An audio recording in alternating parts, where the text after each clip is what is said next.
আসসালামু আলাইকুম। আমি পায়েল বিথি। কেমন আছেন আপনারা সবাই? আশা করছি আল্লাহর অশেষ রহমতে ভালো আছেন। এই তো সুন্দর একটা মুহূর্ত, সুন্দর একটা সকালবেলা। আর এই সকালবেলাটা এত বেশি ভালো লাগে, এত বেশি মনোমুগ্ধকর হয় যেটা বলার মতন না। তো এই মনোমুগ্ধকর বাতাসে, এই পরিবেশে আপনাদের সাথে যদি একটুখানি শেয়ার না করি তাহলে কিন্তু একদমই ভালো লাগে না।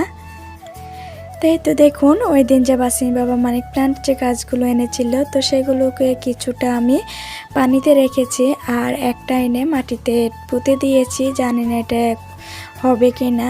আর এই তো নয়নতারা যে গাছটা দেখছেন, এটা কেন জানি পাতাগুলো একটু পরপর চুপসে যাচ্ছে, আবার ঠিক হয়ে যাচ্ছে, এমনটা মনে হয় আমার কাছে। তো এটা টিকবে কি টিকবে না সেটা নিয়ে একটা সুন্দর ব্যাপার রয়ে গিয়েছে। আর এই তো ওনারা দুইজন খুব সুন্দর করে টিভি দেখছে আর একজন আরেকজনের নামে আমাকে নালিশ করে যাচ্ছে। কারণ হচ্ছে কেউ রিমোট দিচ্ছে, কেউ একটা কার্টুন দেখবে, কেউ গেমস দেখবে, এমন একটা অবস্থা।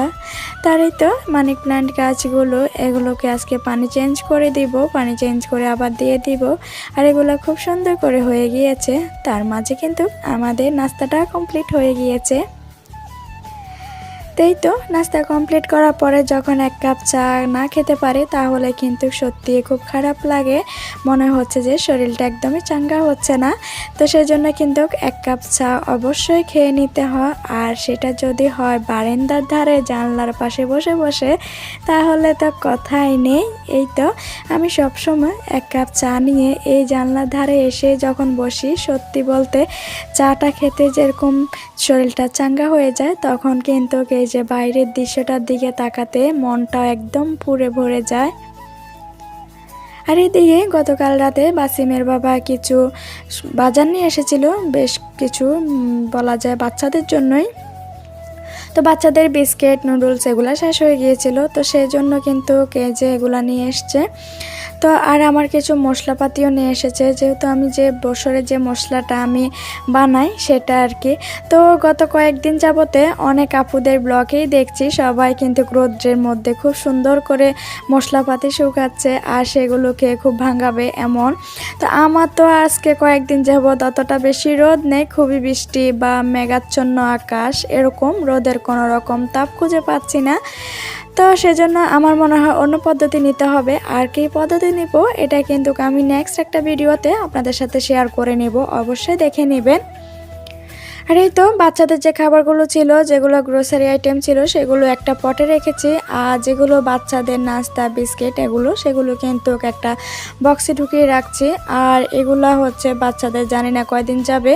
তো কারণ হচ্ছে এই বাসিম সাইবা এই ধরনের বিস্কিটগুলো খেতে খুব বেশি পছন্দ করে।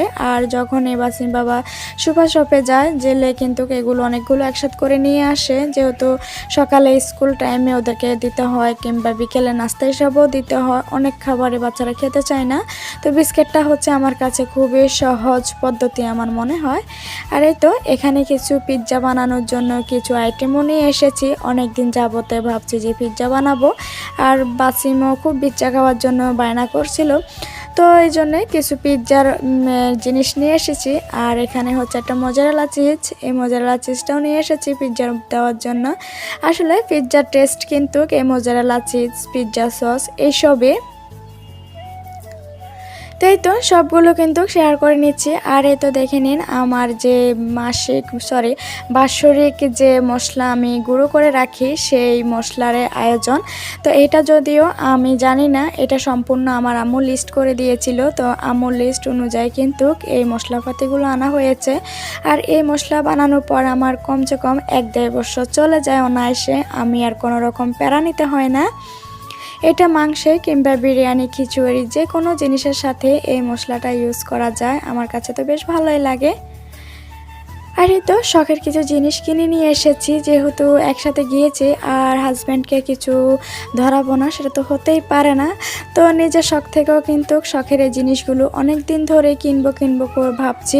সব আপুদের ব্লগ ভিডিওতে দেখছি যে আপুরা মাটির জিনিস কিনে আনছে, আর এই মাটির জিনিস দেখে আমারও খুব শখ উঠেছে যে মাটির জিনিস কিনবো, ঘর সাজাবো। আর এই তো এখানে একটা বাটি টাইপের একটা মাটির বাটি নিয়ে এসেছি, আর এটা দেখে খুব ভালোই লাগছে। হচ্ছে কিছু নিলে কিন্তু খুব ভালো মানাবে। আর এই তো একটা প্লেট, তো এরকম অনেকগুলো প্লেট ছিল, কিন্তু কথা হচ্ছে যে আর নিইনি।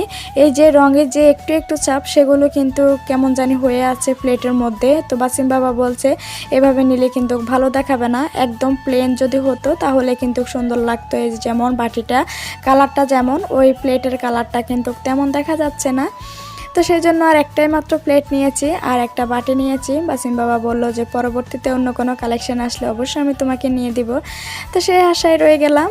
আর নিজের জন্য যে খুঁটিনাটি জিনিস, বাটি ঘটি, এগুলো আসলে সংসারের খুব প্রয়োজনীয় জিনিস। আর এগুলো দেখতে কিনতে খুব ভালো লাগে, শুধু যে আমার তা না, আমি মনে করি আমাদের সমগ্র মেয়ে জাতিরই মনে হয় এই সাংসারিক জিনিসগুলো খুব বেশি জড়াতে ভালোবাসি।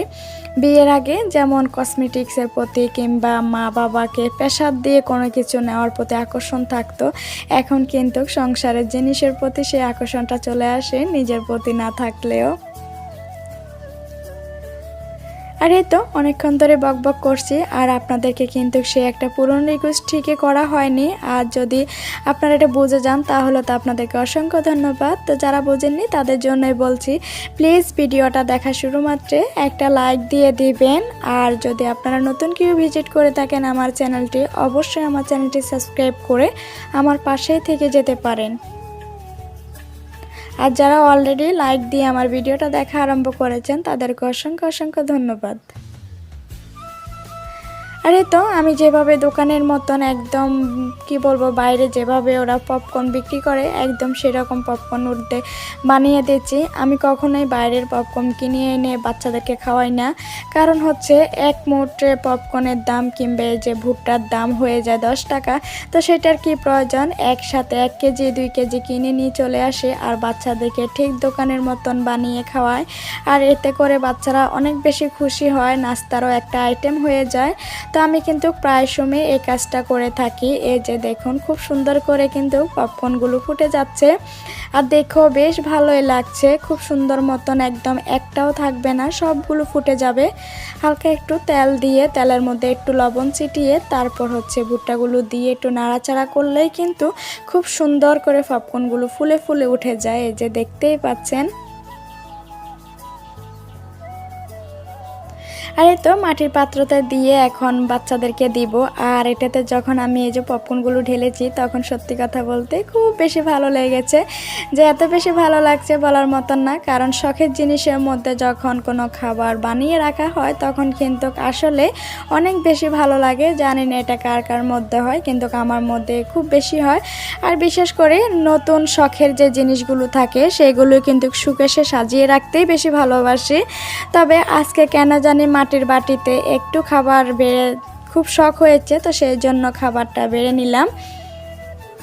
আর এই তো এখানে একটু যে মোবাইল টিপতে টিপতে একটা রিলস দেখেছিলাম, সেই রিলসের মধ্যে এভাবে পপকর্নগুলো ঢেলে রেখেছিল, তো ভাবলাম আমিও একটু এমনটা করি। আসলে মানুষের শখের তো অভাব নেই, যখন যে কোনো শখই মানুষের মধ্যে জাগতে পারে আর সেটা কিন্তু সঙ্গে সঙ্গে পূরণ করায় আমি মনে করি খুব বেশি ভালো। আবার কিন্তু অনেক শখ আছে আমার সাধ্যের বাইরে, তো সেটা নিয়ে মাথা ঘামানো কিংবা সেটা নিয়ে আমি যে চাইবো সেটা আসলে আমার উচিত না, আর আমার বিবেকেও বাধা দেওয়া দরকার আমি মনে করি। তবে নিজের সাধ্যের ভিতরে যে শখগুলো পূরণ করা যায় বা পূরণ করতে পারবেন সেই শখগুলো অবশ্যই পূরণ করে নেবেন আমাদের সাধ্যের ভিতরে। কারণ হচ্ছে কাউকে প্রেশার ক্রিয়েট করে কিংবা কারোর কাছ থেকে অসাধ্যকে সাধন করা আসলে উচিত না। তো চাইবো, বা আমিও এটাই মনে করি বা এটাই চাই, যখন আমার যেটার প্রয়োজন হয় আমি আগে ভাবি যে এটা আমার সাধ্যের ভিতরে হয় কি না।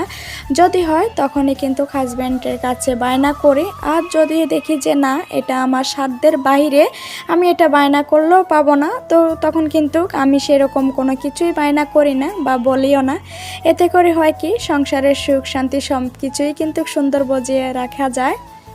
তো অনেক জ্ঞানমূলক কথা বলে ফেললাম আপুদেরকে, যদি আমি এত জ্ঞানী না, তারপরও একটুখানি মনে হলো সেজন্য আপনাদের সাথে শেয়ার করে নিলাম কথাগুলো। আর এই তো সবজিটা রান্না করে নিয়েছি। আর আজকে একটাই সবজি রান্না করব, বেশি কিছু রান্না করব না। গতকালকে মুরগির মাংস আছে বাচ্চাদের জন্য, তো ওদের মাংসটা হয়ে যাবে। আর আমি এখানে সবজিটা বানিয়ে রেখেছি। এখানে ঢালতে গিয়ে হাতে এত বেশি গরম তাপ লেগেছে, হাতটা ঝাঁকা দেওয়ার সাথে সাথে কিন্তু ফুলের যে টপটা সেটা ঠাস করে পড়ে গিয়েছে। এই তো মাটির পাত্রে আবারও কিন্তু সেই সবজিটা ঢেলে নিয়েছি। আর দেখুন দেখতে কি কালারফুল হয়েছে। এই তো আমার সবজিটা ভরা হয়ে গিয়েছে, মাশাআল্লাহ খুব সুন্দর লাগছে। সেই পর্যন্ত আপনাদের কাছ থেকে বিদায় নিয়ে নিচ্ছি। সব ভালো থাকবেন, সুস্থ থাকবেন, আল্লাহ হাফেজ।